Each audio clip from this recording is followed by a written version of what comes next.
Hello guys, नमस्ते।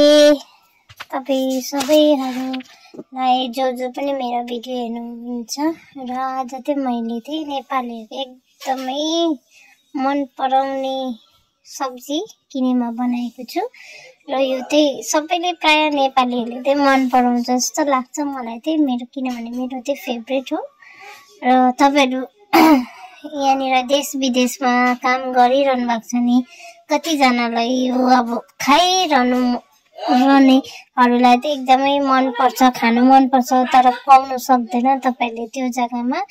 र तपाईहरुलाई चाहिँ म यसको बनाउने तरिका, यसको रेसिपी चाहिँ एकदमै सजिलो छ र त्यो चाहिँ सिकाइरहेको छु। र यसको लागि चाहिँ मैले 1 केजी चाहिँ भटमासलाई चाहिँ लिएको छु र यसलाई चाहिँ मज्जाले धोएर चाहिँ अलिक ज्यादा पानी लगाएर चाहिँ मैले छोपेर चाहिँ 1 रातको लागि चाहिँ भिजाएको छु मज्जाले। तपाईले चाहिँ जति सक्दो चाहिँ मज्जाले भिजाएकै राम्रो, रातभरि नै भिजाएकै राम्रो। र यसलाई चाहिँ मैले धोइधाइ गरिसकेर चाहिँ पानी लगाएर रातभरिको लागि भिजाएको छु। बिहान चाहिँ यत्रो यो भटमास चाहिँ यो सोयाबिन चाहिँ डबल भएको छ।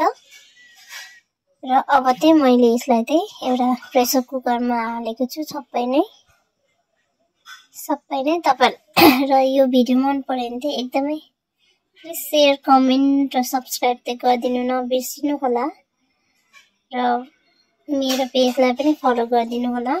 र यसमा चाहिँ तपाईले कम्ती मात्रामा पानी लगाएर चाहिँ यसमा चाहिँ 3-4 सिटी लगाउनुहोस्।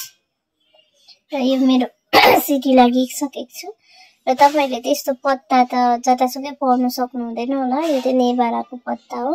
तपाईले कुनै पनि पत्ता लिन सक्नुहुनेछ, केराको पनि हो। त्यो छैन भने तपाईले एउटा सफा थाङ्नामा चाहिँ यसरी चाहिँ राख्न सक्नुहुनेछ।